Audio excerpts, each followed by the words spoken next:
Kepada peniaga kecil dan sederhana yang masih belum memiliki aset emas, Tuan Puan boleh letakkan target simpanan gold bar 100 gram sebagai aset syarikat.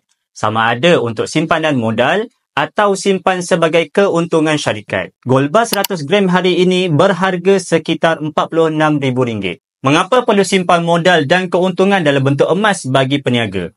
Kerana banyak kali modal pusingan bisnes digunakan untuk operasi bisnes seperti membayar sewa, bayar gaji pekerja dan sebagainya. Bila tiba masa untuk kembangkan bisnes atau untuk keluarkan modal, Tuan Puan mungkin terpaksa cari modal daripada luar seperti keluarkan simpanan sendiri atau daripada pinjaman bank. Semua ini dapat dielakkan jika Tuan Puan bekukan modal perniagaan Tuan Puan dalam bentuk emas. Dengan 100 gram ini, Tuan Puan boleh pajak di mana-mana Al-Rahnu untuk dapatkan pinjaman. Wang tunai yang Tuan Puan dapat boleh jadikan modal untuk berniaga atau membayar kepada pembekal. Bila sudah dapat hasil jualan perniagaan nanti, Tuan Puan boleh dapatkan semula gold bar 100 gram ini daripada pusat pajak. Di sini, Tuan Puan boleh kekalkan momentum berniaga tanpa pinjaman bank. Dan keuntungan yang Tuan Puan simpan dalam bentuk emas, Tuan Puan juga sudah menambahkan aset-aset emas. Sekaligus modal bisnes Tuan Puan semakin bertambah. Dan jika Tuan Puan ulang proses ini, saya percaya